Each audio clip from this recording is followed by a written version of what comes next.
اعوذ باللہ من الشیطان اللعین الرجیم بسم اللہ الرحمن الرحیم الحمد للہ رب العالمین والصلاة والسلام علی اشرف الانبیاء والمرسلین سیدنا ابی القاسم محمد وعلى أهل بيته الطيبين الطاهرين واللعنة الدائمة على أعدائهم أجمعين أما بعد فقد قال الله تبارك وتعالى في كلامه الحميد وفرقانه المجيد قوله الحق وهو أصدق القائلين بسم الله الرحمن الرحيم وإذا سألك عبادي عني فإني قريب أجيب دعوة الداعي إذا دعاني فليستجيبوا لي وليؤمنوا بي لعلهم يرشدون۔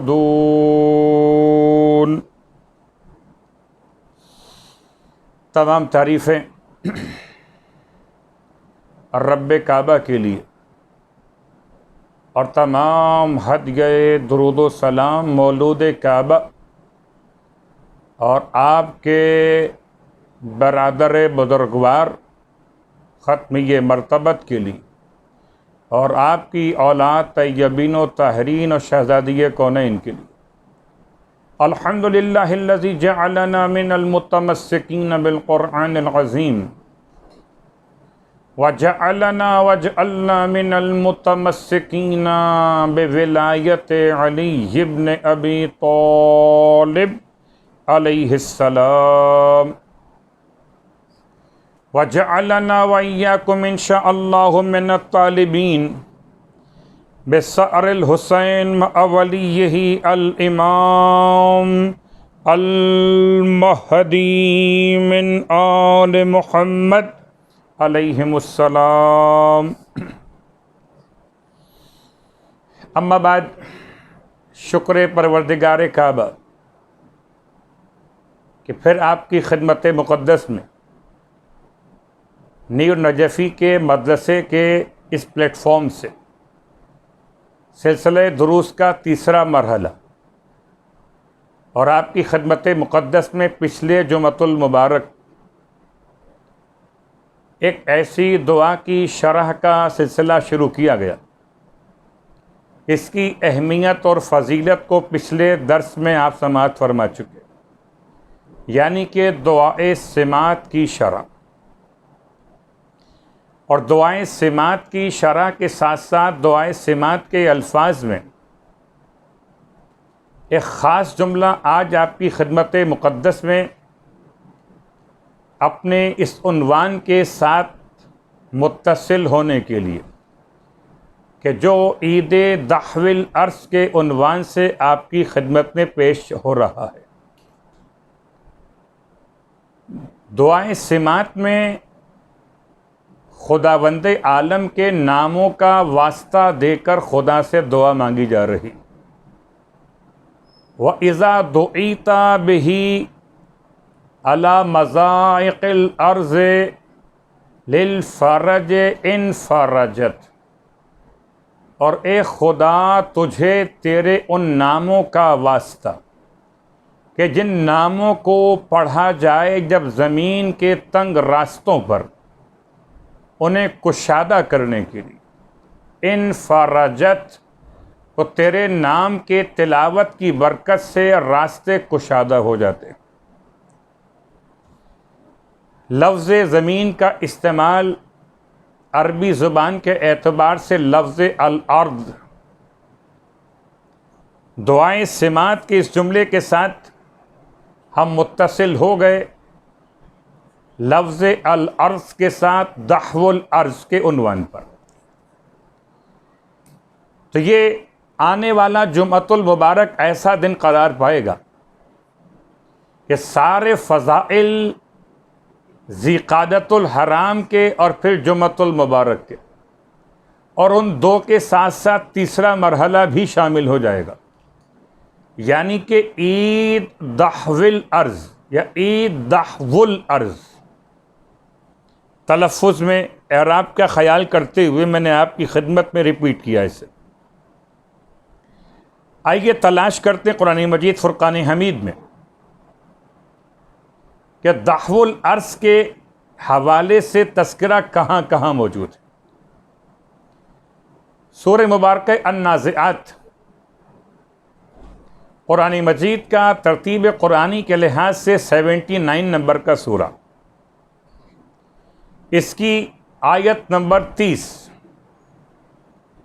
اس سورے کی تلاوت سورہ النازعات ابی بن کعب ختمی مرتبہ صلی اللہ علیہ وآلہ وسلم سے روایت کر رہے کہ جو شخص بھی سورہ مبارکہ النازعات کی تلاوت کرے گا، پروردگار عالم قیامت کے میدان میں اسے حساب و کتاب کے لیے کھڑا نہیں کرے گا سوائے اتنی دیر کی کہ جتنی دیر میں واجب نماز تمام ہو جاتی ہے۔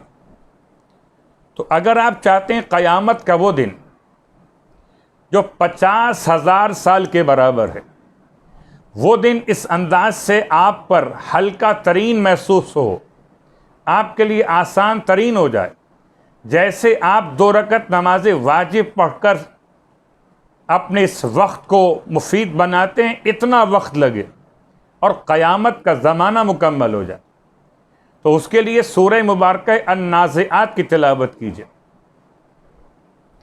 ایک اور روایت امام محمد باقر علیہ السلام سے ارشاد فرماتے ہیں کہ جو شخص بھی سورہ نازعات کی تلاوت کرے گا، پروردگار عالم اسے موت کے وقت میں پیاس کی شدت سے محفوظ رکھے گا۔ الفاظ دیگر معصوم کے الفاظ میں اسے سیرابی کے ساتھ موت ملے گی، حالت سیرابی میں قیامت کے میدان میں اٹھایا جائے گا اور حالت سیرابی میں ہی جنت میں داخل کر دیا جائے گا۔ تو تینوں مقامات پر سیرابی اور سیرابی۔ سورہ نازعات کی تلاوت، سورہ نازعات میں پروردگار عالم نے فرشتوں کی اقسام بیان کر کے قسموں سے آغاز کیا۔ اس کی آیت نمبر 30 یوم دحو الارض کے حوالے سے اصطلاح قرآنی کے اعتبار سے قال اللہ تبارک و تعالی والارض بعد ذلک دحاها، اس سے پہلے کی آیت نمبر 26، 27، 28، 29 پڑھیے۔ پروردگار عالم کا یہ اعلان، کیا تم سمجھتے ہو کہ تمہاری خلقت خدا کے لیے زیادہ مشکل ہے، یا یہ آسمان کا بنانا زیادہ مشکل ہے؟ اس نے آسمان کو بنایا اور اتنا اونچا کیا کہ بلند قرار دیا، اور جتنا بلند آسمان ہے اتنا ہی اس کے ستون کا مسئلہ، اور پروردگار عالم نے آسمان کو بغیر ستون کے قائم کیا، اور خدا ہی کی ذات اور توانائی کے زمین و آسمان کو روکے ہوئے پروردگار عالم نے آسمان کو بلند کیا اور اس کے تمام تر نظام کو متوازن قرار دیا، اور اسی پروردگار نے پھر زمین کو بچھایا۔ وَالْأَرْضُ بَعْدَ ذَلِكَ دَحَاهَا۔ اب ایک پوری بحث ہے کہ پہلے زمین خلق ہوئی یا آسمان۔ میں بہت زیادہ تفصیل میں نہیں جاؤں گا، ورنہ کہیں عید کے اعمال کا موضوع ہی پیچھے نہ رہ جائے۔ سورہ سجدہ کی طرف متوجہ ہو کر ہم دیکھ سکتے کہ خلقت کی کیا کیفیت ہے۔ آسمان پہلے بنا، زمین پہلے بنی۔ آسمان پہلے بنا، سورہ سجدہ کا حوالہ۔ زمین پہلے بنی مگر ایک خاص اور خاص انداز کے اندر. تو زمین کی خلقت آسمان سے پہلے، مگر زمین کا بچھایا جانا آسمان کے بعد. خدا کی عظیم نعمتوں میں ایک عظیم ترین نعمت زمین ہے. ایسی زمین جس پر حیوانات بھی، نباتات بھی اور جمادات بھی. ایسی زمین جس پر ہوا کا گزر بھی، جس پر سورج کی روشنی بھی، جس پر خدا کی رحمتوں کا نزول بھی. تو خدا کی عظیم ترین نعمت زمین کا بچھایا جانا. اور آئیے آیات کی روشنی کے ساتھ ساتھ اس لفظ کو اور واضح کریں. یہ دحو کے معنی کیا ہے؟ وَدَحَوْتُ الشَّيْءَ دَحْوًا اے بسطتہ، فَمَعْنَى دَحْوُ الْأَرْضِ بَسْطُهَا. تو دحو الارض کے معنی ہے زمین کو کشادہ کرنا، زمین کو پھیلانا. ای جعلہا مبسوطۃ.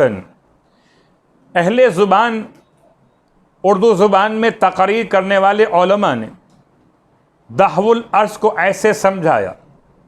خانہ کعبہ کی تاریخ بیان کرتے ہوئے یاد رکھیے، سرزمین مکۃ المکرمہ اور کعبے کے اندر کی زمین کا نام ہے بکہ.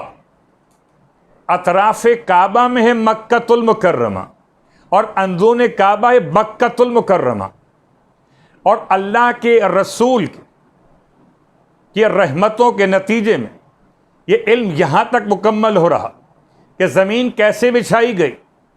سورہ النازعات کا حوالہ بھی اور سورہ والشمس کا حوالہ بھی. اور سورہ والشمس تو اس لیے بھی بڑی اہمیت کی حامل سورہ کہ جب آپ کے سامنے اعمال بیان ہوں گے، اور جن کو اعمال یاد ہیں تو ماشاءاللہ اور سبحان اللہ، چاہے کتاب مفاتیح الجنان ہو، کتاب ضیاء الصالحین ہو، کتاب البلد الامین ہو، یا کتاب اقبال الاعمال ہو، یا کتاب فیض العلام ہو، کسی بھی عالم کی کتاب میں جب آپ اعمال کو مشاہدہ کیجئے تو اعمال میں 2 رکعت نماز، اور 2 رکعت نماز میں 2 باتیں. ایک نماز کا خاص وقت، وقت چاشت، یعنی کہ زوال اور ظہر کی نماز کے قریب قریب کا وقت، تقریباً دن کے 12:30 بجے کے نزدیک کا وقت، وقت چاشت. اور دوسرا حوالہ، اس 2 رکعت نماز میں ہر رکعت میں الحمد کے بعد 5 مرتبہ سورہ والشمس کی تلاوت. گویا عید دحو الارض میں آپ 10 مرتبہ اس جملے کی تلاوت کریں گے. والشمس وضحاها والقمر اذا تلاها والنهار اذا جلاها والليل اذا يغشاها والسماء وما بناها والارض وما طحاها. یہاں تک بات کو روکتا ہوں. یہ جو آیت تلاوت کی گئی آخری والی، والارض وما طحاها، اس آیت کو آپ ریپیٹ کریں گے عید دحو الارض کے اعمال میں، دن کے اعمال میں، 2 رکعت نماز میں 10 مرتبہ، 5 مرتبہ رکعت اول میں سورہ والشمس کے اندر، اور 5 مرتبہ رکعت دوم میں سورہ والشمس پڑھتے ہوئے. پروردگار نے قسم کھائی زمین کی، بہت اپنے آپ کو تفصیل میں جانے سے روکتے ہوئے، کہیں ایسا نہ ہو کہ الارض پر ہی بات طولانی ہو جائے.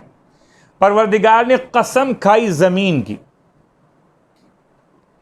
اور زمین کو بنانے والے کی. بنانے والا مطلب بچھانے والا. ایک عجیب سی بات کہ ماں استعمال ہوا، والارض وما طحاها، استعمال نہیں ہوا والارض ومن طحاها. من ذوی العقول کے لیے، ماں غیر ذوی العقول کے لیے. ماں استعمال ہوتا ہے بے جان چیزوں کے لیے، اور من استعمال ہوتا ہے جاندار چیزوں کے لیے. خدا نے اپنی ذات کے لیے ماں استعمال کیا. یہاں پر علماء تفسیر کہتے ہیں کہ یہ ماں من کے معنی میں استعمال ہوا، اور بعض علماء کا خیال یہ کہ ماں سے مراد الذی ہے. تو پروردگار نے یہ نہیں فرمایا کہ رب الذی، والارض ورب الذی طحاہا، قسم ہے زمین کی اور قسم ہے اس پروردگار کی جس نے زمین کو بچھایا، شاید کہ عظمت کے اظہار کے لیے۔ پھر آپ کو یاد دلا دوں کہ یہ لفظ دف کے معنی ابھی بیان کے، بسطھا ای جعلھا مبسوطۃ، یعنی اس نے زمین کو قرار دیا پھیلا کر، کشادہ کر کے۔ وَلِذَلِكَ كَانَ مِنْ أَسْمَائِهَا الْبَسِيطَةُ، اس لیے آنے والی عید کا ایک اور نام بھی ہو گیا، وَيَوْمْ بَسِيطَةُ الْأَرْضِ، یوم دحو الارض یا عید دحو الارض یا عید بسیطۃ الارض۔ والبسط هو المد، اور بسط مانے پھیلانا، کشادہ کرنا، یعنی کھینچنا، المد۔ قال اللہ تبارک و تعالی والارض مددناها والقینا فیها رواسیا وانبتنا فیها من کل شیء موزون، سورہ الحجر آیت نمبر 19۔ زمین کو ہم نے پھیلایا، مد۔ تجوید کے عنوان میں آپ لفظ مد کو پڑھتے ہیں۔ مد کا مطلب مد قصیر، مد طویل، اس کو کھینچ کے پڑھنا ہے۔ الف مد آ، مد کا مطلب کھینچنا۔ سورہ رعد میں استعمال ہوا، وَهُوَ الَّذِي مَدُّ الْأَرْضِ وَجَعَلَ فِيهَا رَوَاسِيَ وَأَنْهَارًا، رعد کی آیت نمبر 3۔ اسی اعتبار سے قرآن مجید میں بہت سارے مقامات پہ استعمال ہوا۔ اب آئیے کچھ روایات میں توجہ کریں، آیات کے ساتھ ساتھ روایات، اور روایات میں سب سے پہلے آپ کی خدمت میں ایک ایسی روایت کا حوالہ جو سرکار ختمیہ مرتبہ صلی اللہ علیہ وآلہ وسلم ارشاد فرماتے ہیں، وَأَنزَلَ اللَّهُ الرَّحْمَةَ، یا روایت اب اعمال کے ذیل میں آ رہی، اعمال یوم الدحو، اور اس میں الصوم کا مسئلہ میں نے ترتیب بدل دی کہ یہ روایت پڑھنے کے بعد پھر میں بات کرتا ہوں رات کے حوالے سے، شب کے حوالے سے۔ قال رسول اللہ صلی اللہ علیہ وآلہ، فرمایا اللہ کے حبیب نے، وَأَنزَلَ اللَّهُ الرَّحْمَةَ لِخَمْسَةِ لَيَالٍ بَقِينَ مِنْ ذِي الْقَعْدَةِ، اللہ کی رحمت نازل ہوتی، اللہ رحمت نازل فرماتا ہے جبکہ ذی القعدہ کی 5 راتیں باقی رہ گئی ہوں۔ فَمَنْ صَامَ ذَلِكَ الْيَوْمِ، پس جو شخص بھی اس دن کا روزہ رکھے، کان لہو، اس کے لیے ثواب ایسے کصوم 70 سنہ، جیسے کہ 70 سال کے روزے رکھ لیے ہو۔ روزہ اور روزے کے فضائل کو بیان کرتے ہوئے ایک اور روایت مولائے کائنات علی ابن ابی طالب علیہ الصلوۃ والسلام فرماتے ہیں، ان اول رحمت نزلت من السماء الى الارض فی 25 من ذی القعدہ، فرماتے سب سے پہلی رحمت آسمان سے زمین کی طرف نازل کی گئی 25 ذی القعدہ کو۔ فمن صام ذلک اليوم وقام تلک اللیلہ، اور جو شخص بھی اس دن کا روزہ رکھے اور رات میں قیام عبادت کے لیے کرے، فَلَهُ عِبَادَةُ 100 سنہ، اس کے نامہ اعمال میں 100 سال کی عبادت کا ثواب لکھا جائے گا۔ یہ 100 سال کیسے ہوں گے؟ ذرا فرق محسوس کیجئے گا۔ جب کبھی کہا جائے کہ 70 سال کے روزوں کا ثواب، تو 70 سال میں 70 مہینے شمار ہوں گے روزوں کے، باقی 11 مہینے اور ایک روزے کا مہینہ اور۔ لیکن یہاں مولا کائنات نے ارشاد فرمایا یہ 100 سال کی عبادت کے ثواب میں سمجھ لیجئے، ساما نہارہا وقام لیلہا، ساما نہارہا وقام لیلہا، اس کے دن روزوں میں اور رات حالت قیام میں، ایسے 1 سال نہیں 100 سال کی عبادت کا ثواب، 1 سال بھی نہیں 100 سال، اللہ اکبر، ایسے 100 سال جن میں ہر رات میں جا کر عبادت کی گئی ہو اور ہر دن میں روزہ رکھا گیا ہو۔ وَأَيُّمَا جَمَاعَةٍ اجْتَمَعَتْ ذَلِكَ الْيَوْمُ فِي ذِكْرِ رَبِّهِمْ عَزَّ وَجَلَّ، اور جب بھی کوئی جماعت جمع ہوگی اس دن میں اپنے رب کے ذکر کے لیے، لم يتفرقوا، وہ کبھی بھی منتشر نہیں ہوں گے، حتیٰ یعطوا سؤلہم، یہاں تک کہ ان کے لیے تمام ان کے سوالات کو پورا کر دیا جائے، ان کے مانگنے پر عطائیں انہیں کر دی جائے۔ وَيَنزِلُ فِي ذَلِكَ الْيَوْمِ أَلْفِ رَحْمَةٍ، اور 1,00,000 رحمتیں خداوند عالم اس دن میں نازل کرتا، 1,00,000 رحمتیں، جن میں سے 99% رحمتیں اس حلقے کے لیے ہے جو ذاکرین کا ہو، صائمین کا ہو اس دن کے اعتبار سے، والقائمین فی تلک اللیلہ، اور جو اس کے شب میں قیام کرنے والے، تو شب میں قیام عبادت اور دن میں روزے کی عبادت۔ ان محمد السیقل قال، کہتے ہیں محمد سیقل، خرج علینا ابو الحسن، ہم پہنچے امام رضا علیہ السلام کی خدمت میں، فی یوم 25 من ذی القعدہ، 25 ذی قعدہ کی تاریخ تھی، فقال، فرمایا مولا نے، سومو، رکھیے روزہ، فإنی اصبحت صائما، میں تو آج روزے کی حالت میں ہوں۔ قلنا، ہم نے سوال کیا مولا سے، جعلنا فداک ای یوم ھذا، ہمارے جان آپ پر قربان ہو جائے یا ابا الحسن، بتائیے آج کون سا خاص دن ہے؟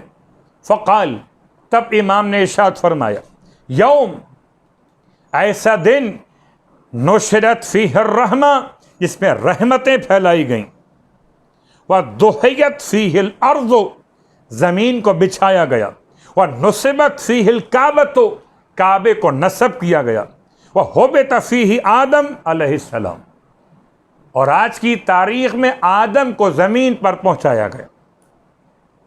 قال امامنا الکاظم علیہ السلام فی 25 من ذی القعدہ، فرمایا امام موسی کاظم علیہ السلام نے 25 ذی قعدہ کے بارے میں، انزل اللہ الکعبۃ البیت الحرام، اللہ نے کعبے کو نازل کیا بیت حرام پر، یا یوں ملائیے، اللہ نے کعبے کو بیت الحرام کے طور پہ نازل کیا۔ فمن صام ذلک الیوم، جو اس دن کا روزہ رکھے، کان کفارۃ 70 سنہ، اسے 70 سال کے گناہوں کا کفارہ خدا قرار دے گا، 70 سال کے گناہوں کا کفارہ، 25 ذی قعدۃ الحرام کا روزہ، اللہ اکبر۔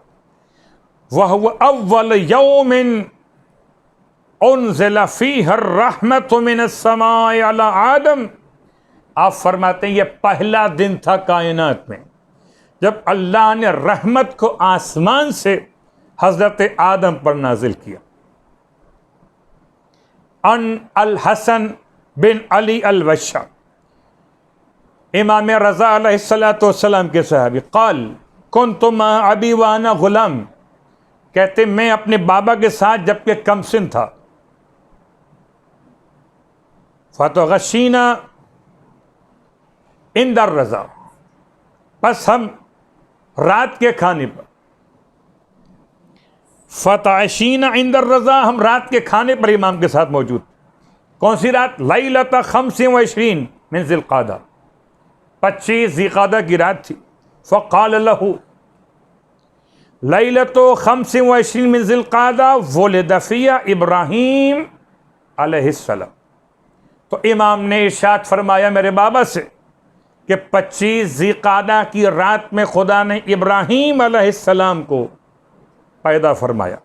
وَوَلِدَ فِيهِ عِيسَى ابْنُ مریم، اور اسی رات میں عیسیٰ ابن مریم کو پیدا کیا گیا. وَفِيهَا دُحِيَّتِ الْأَرْضُ مِن تَحْتِ الْكَعْبَةِ، اور اسی رات میں کعبے کے نیچے سے زمین کو بچھایا گیا. فَمَنْ صَامَ ذَلِكَ الْيَوْمَ كَانَ كَمَنْ صَامَ 60 شَهْرًا، اور جو شخص بھی اس دن کا روزہ رکھے اسے پروردگار 60 مہینوں کے روزوں کا ثواب دیتا.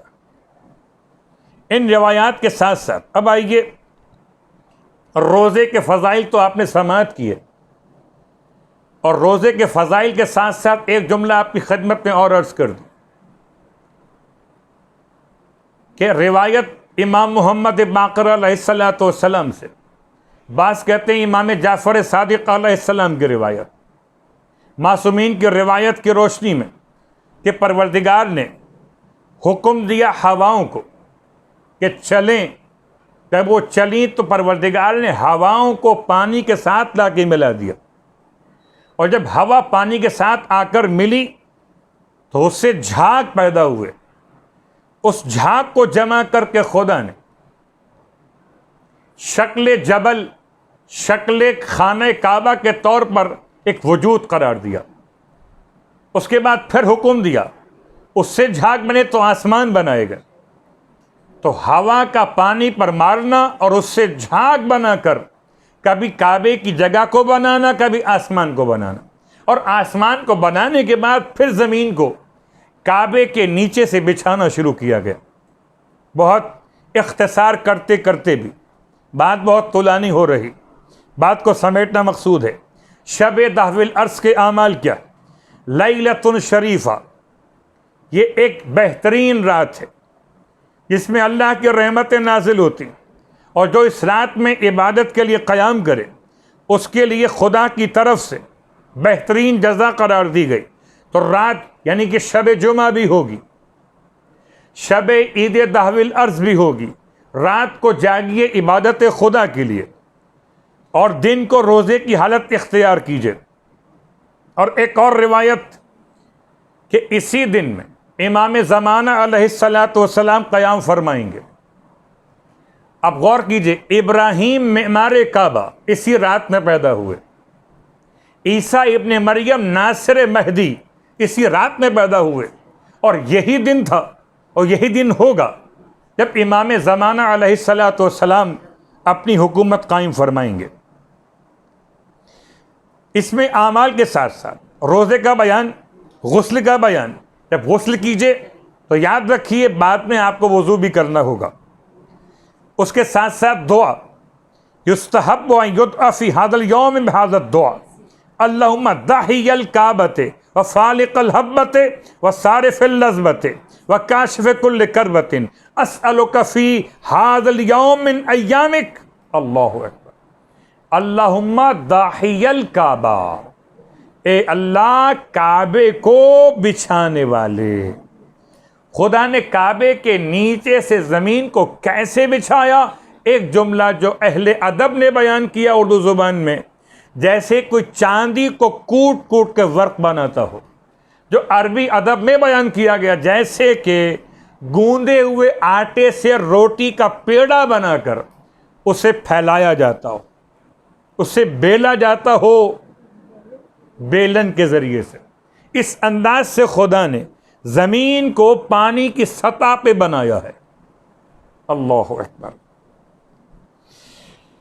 آئیے اس دعا میں کہ جہاں تمام ذکر خدا بھی، وہاں کافروں پہ لعنت بھی. تفصیل کا وقت نہیں ہے، بات سمیٹ رہا ہوں. نماز بیان ہو چکی، نماز کے بعد کی دعا سن لیجئے. یا مقیل الاسرات ایک جملہ، یا مجیب الدعوات ایک اور جملہ، یا سامع الاصوات ایک اور جملہ، 3 جملے، مقیل الاثرات ایک گناہوں کو معاف کرنے والے، یا مجیب الدعوات ایک دعاؤں کو سننے والے، یا سامع الاصوات اے آوازوں کو سننے والے۔ اور چونکہ اختصار کرتے کرتے بھی بات بہت آگے بڑھ گئی، تو خالی ایک جملہ آپ کی خدمت میں، اتنی اہم ترین تاریخ 25 ذی قعدہ، بعض روایات کے لحاظ سے 25 ذی قعدہ یا 26 ذی قعدہ، اللہ کے رسول اپنے آخری حج کے لیے مدینہ منورہ سے روانگی اختیار کر رہے۔ 25 ذی قعدہ امام رضا علیہ السلام کا مقام مرو پہ پہنچنا، 25 ذی قعدہ ابراہیم ابن عبداللہ ابن حسن ابن علی ابن حسن ابن ابی طالب، امام مجتبیٰ علیہ السلام کی اولادوں میں سے عبداللہ ابن حسن کی اولاد جناب ابراہیم کی شہادت کا روز۔ یہ تمام باتیں آپ کی خدمت، اور اس کے ساتھ ساتھ اس کا نام استعمال ہوا لفظ دہو الارض کے اعتبار سے دحیہ کلبی، لوگ تلفظ میں اشتباہ کرتے داہیہ پڑھ دیتے ہیں، داہیہ کا ترجمہ ذرا سا نامناسب ہے، اصل لفظ دحیہ ابن خلیفہ الکلبی۔ یہ دحیہ کون تھے؟ صحابی رسول، 14 یا 15 سال کی عمر میں اسلام لے کر آئے، باس نے لکھا آپ کے اسلام کے بارے میں، بڑے خوبصورت تھے، اللہ کے رسول کی زیارت کا ان کو بڑا شوق تھا، اور جب بھی پیغمبر کی بارگاہ میں آتے تھے خالی ہاتھ نہیں آتے تھے، اور جبرائیل امین بشکل بشر جب بھی آتے تھے ان کی شکل میں آتے تھے۔ دحیہ کلبی، بہت سے روایات میں ان کا تذکرہ آپ کو ملے، مگر جبرائیل امین کا ان کی شکل میں آنے سے مطلب کیا تھا؟ کہ انہیں حسنین علیہ السلام سے بڑی محبت تھی، جب بھی آتے تھے شہزادوں کے لیے کچھ نہ کچھ تحفے لے کر آتے تھے، اور شہزادے ان سے اتنا مانوس تھے کہ اپنے تحفوں کا مطالبہ خود فرماتے تھے۔ دحیہ کلبی کی شکل میں کربلا کے میدان میں سرکار سید الشہداء کے آخر وقت میں جبرائیل پہنچے ہیں شکل دحیہ کلبی میں، اور آنے کے بعد اپنے ابا کے دامن سے سیب نکال کر امام کی خدمت میں پیش کیا۔ امام فرماتے ہیں کہ اب ہمارا رزق تمام ہو چکا، یہ کہتے ہیں آپ اسے نوش کیجئے، امام فرماتے ہیں اس سے اب رزق تمام ہو چکا، یہ ہمارے نصیب میں نہیں ہے، کہ اگر جاننا چاہتے ہو اے جبرائیل دحیہ کلبی کی شکل میں آنے والے تو ہم تمہیں دکھا دیتے ہیں۔ امام نے سیب کو شگافتہ کیا، اندر سے خون نمودار ہوا، تب یہ دحیہ کلبی کہتے ہیں اسے آپ سونگ لیجئے۔ امام نے آخری ساعت شہادت میں جو آپ کہہ سکتے ہیں رزق استعمال کیا، وہ قوت شامہ سے تھا، نہ پانی پی سکے، آخر وقت میں پیاسا گلا تھا، نہ کچھ کھا سکے، آخری خوراک وہ سیب کی خوشبو تھی۔ اسی لیے بعض علماء نے لکھا جب کوئی کربلا جائے نماز تہجد کے وقت میں تو ہو سکتا ہے اسے سیب کی خوشبو کا تحفہ عطا کیا جائے۔ ہائے زہرا کا لال اس عالم غربت میں ذبح کیا گیا کہ بہن دیکھتی رہی، بھائی ذبح ہوتا رہا۔ رونے والوں بس ایک جملہ عرض کروں گا کہ کس طرح وقت مصیبت تھا، میرا مولا ذبح ہو رہا تھا، زمین پر آسمان پر عجیب غم کی کیفیت تھی، منادی غائب کی ندا تھی۔ رونے والوں ابھی عید قربان قریب ہے، آپ کو اندازہ ہے کہ قربانی کے لیے قربان جس کو کیا جائے حیوان کو اسے پہلے پانی پلایا جاتا ہے۔ میں سوچتا ہوں پانی پلائیں تب بھی ذبح کرنا ہے، پانی نہ پلائیں تب بھی ذبح کرنا ہے، پانی کا فائدہ کیا ہوگا؟ یہ تو ابھی ذبح ہو جائے گا حیوان۔ تو کہتے ہیں علماء پانی کا فائدہ یہ ہوگا کہ رگیں نرم ہو جائیں گی گلے کی، چھری کی تکلیف کم ہو جائے گی۔ ہائے زہرا کا لال 3 دن کا بھوکا اور پیاسا کند خنجر سے ذبح کیا جاتا رہا، منادی فریاد کرتا رہا لقد قتل الحسین بکربلا، لقد ذبح الحسین بکربلا۔ اللہ ولعنۃ اللہ علی القوم الظالمین وسیعلم الذین ظلموا ای منقلب ینقلبون۔ بہرحال واسطہ محمد و آل محمد کا پروردگار، بہت مشکل ترین وقت ہوگا جب سانس نکل رہی ہوگی، جب روح جدا ہو رہی ہوگی، مالک حالت نزع میں پیاس کی تکلیف سے محفوظ ہوگا۔